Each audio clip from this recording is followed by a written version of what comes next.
Hello बच्चों, let's read the following question. A certain elevator cab has a total run of 190 meter and a maximum speed of 305 meter per minute, and it accelerates from rest and then back to rest at 1.22 meter per second square. How far does the cab move while accelerating to full speed from rest? How long does it take to make the non-stop 190 meter run starting and ending at rest? Certain elevator cab दिया है जो कि total run means उसका जो उसने कितना distance cover किया, total 190 metre cover किया, मैक्सिमम स्पीड दिया है, उसने रेस्ट से शुरू किया था, वो वापस रेस्ट पोजीशन पे आ गया, जो एक्सेलेरेशन है वो हमें दिया है। हमें बताना है जब वो जीरो से फुल स्पीड तक जाएगा तो जो एक्सेलेरेट करेगा जीरो से फुल स्पीड तक वो कितना डिस्टेंस उसमें कवर करेगा। देन हमें क्या बताना है कि स्टार्टिंग रेस्ट से लेके एंडिंग रेस्ट तक जो उसने 190 मीटर रन पूरा कंप्लीट किया तो वो कितने टाइम में कंप्लीट करेगा। So first of all we will talk about the key concept used in the question. इस क्वेश्चन में हम क्या की कॉन्सेप्ट अप्लाई करेंगे। Here we will use firstly तो हम यूज करेंगे equation of motion that is v square minus u square is equals to 2 into a into s होता है। v here denotes final speed, ये denote करता है final speed को। u here denotes initial speed, ये object के initial speed को बताता होता है कि इनिशियल स्पीड कितना है। a here denotes acceleration, a object का एक्सेलेरेशन होता है। s here denotes distance, s जो है वो डिस्टेंस को डिनोट करता है। सेकंड हम इसमें स्पीड का फॉर्मूला यूज करेंगे, दैट स्पीड क्या होता है, that is equals to distance per unit time. Speed होता है डिस्टेंस पर यूनिट टाइम। अब इस क्वेश्चन को सॉल्व करते हैं। सपोज ऑब्जेक्ट ने इस पोजीशन से मूव करना शुरू किया, ये उसका क्या है, इनिशियल पोजीशन है। इस पोजीशन पे उसका जो स्पीड है वो कितना होगा, इनिशियली हमारे पास जीरो के इक्वल होगा क्योंकि रेस्ट से शुरू किया है उसने। क्या कहाँ से शुरू किया है, फ्रॉम रेस्ट। तो लेट अस से उसने यहाँ से लेके यहाँ तक s1 डिस्टेंस कवर किया और इस पोजीशन पे आके उसने मैक्सिमम स्पीड जो है वो गेन कर लिया। v मैक्सिमम जो है वो डिनोट करता है मैक्सिमम स्पीड को, मैक्सिमम स्पीड को डिनोट करते हैं। ऐसे हमने डिस्टेंस को डिनोट किया तो यहाँ से लेके यहाँ तक सपोज s1 डिस्टेंस कवर किया, देन मैक्सिमम स्पीड के साथ s2 डिस्टेंस कवर किया, उसके आफ्टर उसने क्या किया, यहाँ तक s3 डिस्टेंस कवर किया एंड फिर से वो क्या आ गया, रेस्ट की पोजीशन पे आ गया। अब S1 के ड्यूरिंग उसका जो एक्सेलेरेशन होगा वो पॉजिटिव होगा, स्पीड बढ़ेगी। देन वो मैक्सिमम एक्सेलेरेशन के साथ मूव करेगा जितने टाइम के लिए, उतने टाइम के लिए उसका एक्सेलेरेशन जीरो होगा। देन जब वो उसकी स्पीड कम होगी क्योंकि अब मैक्सिमम से उसे क्या जाना है, रेस्ट की पोजीशन पे जाना है, तो उसका क्या होगा, डी एक्सेलेरेशन होगा।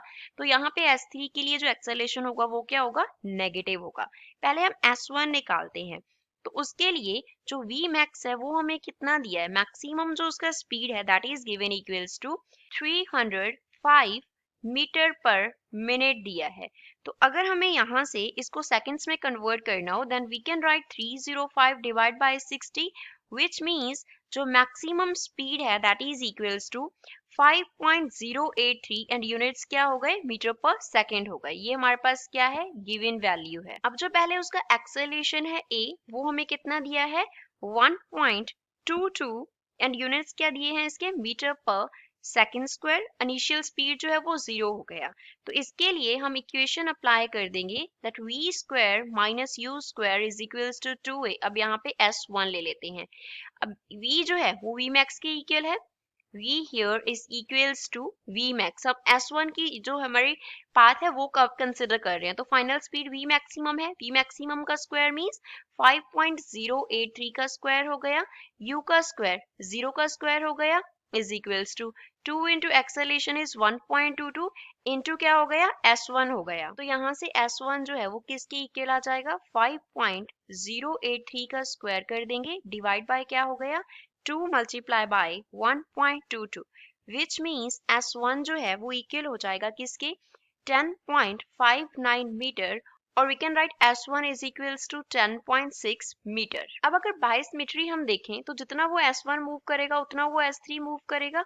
तो बाय सिमेट्री हम क्या लिख सकते हैं, bye symmetry we can write that S1 जो है वो approximately S3 के equal ही होगा, that is equals to 10.6 metre. And अगर हम टोटल डिस्टेंस देखें तो टोटल उसने कितना कवर किया, S1 plus S2 plus S3 cover किया। So we can write S1 plus S2 plus S3, total उसका जो उसने डिस्टेंस कवर किया वो कितना किया, 190 मीटर किया। तो जो S2 है वो किसके इक्वल होगा, S1 एंड S3 तो इक्वल हैं, तो we can right 190 minus S1। अब यहाँ पे S3 को भी हमने S1 सब्स्टिट्यूट कर देना है, तो इसको हम S1 लिख लेते हैं। We have used S1 is equals to S3.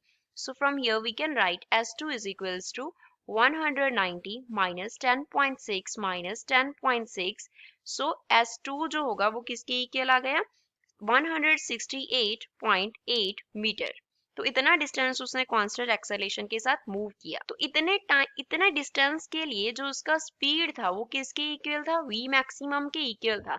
तो कितने टाइम में उसने ये डिस्टेंस कवर किया, सपोज S1 उसने कवर किया t1 टाइम में, S2 किया t2 टाइम में, S3 किया उसने t3 टाइम में।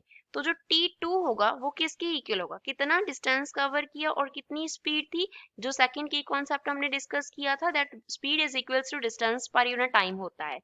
तो जो T2 है वो किसके इक्वल आ गया, S2 इज 168.8, V मैक्सिमम का वैल्यू हमने निकाला इन मीटर पर सेकेंड, दैट इज 5.083। तो यहाँ से T2 जो है वो इक्वल आ गया किसके, 33.2 सेकेंड के।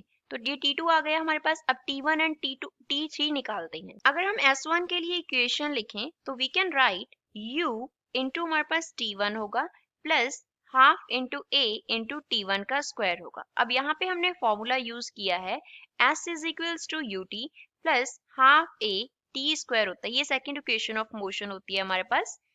तो यहाँ पे S1 के लिए, S1 जो है वो कितना है, 10.6 हमने फाइंड आउट किया मीटर में। U इनिशियल उसने 0 से शुरू किया था रेस्ट पे, तो U तो हमारे पास 0 के इक्वल था, तो ये टर्म हमारा फर्स्ट टर्म 0 हो गया, प्लस 1/2 इंटू एक्सेलेरेशन की जगह पे आ गया 1.22 इंटू T1 का हम वैल्यू निकाल रहे हैं तो T1 square. So from here we can write 2 into 10.6, 1.22 into T1 का क्या हो गया, स्क्वायर हो गया। तो T1 का स्क्वायर जो है वो इक्वल हो गया 2 इंटू 10.6 डिवाइड बाय 1.22 के। So T1 is equals to square root of 2 into 10.6 divide by क्या हो गया, 1.22। From here we will get T1 is equals to 4.168 and इसके यूनिट क्या होंगे, सेकेंड होंगे। अगेन बाय सिमेट्री जैसे हमने S1 को S3 के इक्वल पुट किया, वैसे ही T1 जो है वो अप्रोक्सीमेटली T3 के इक्वल होगा।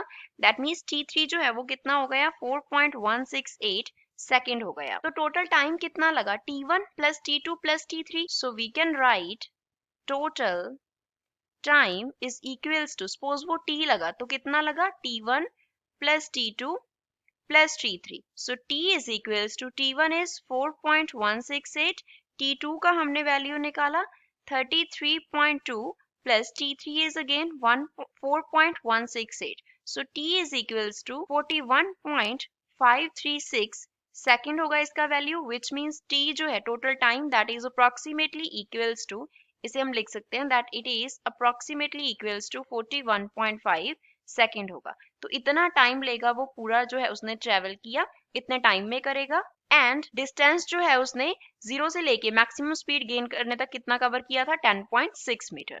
आई hope you understood well. Thanks.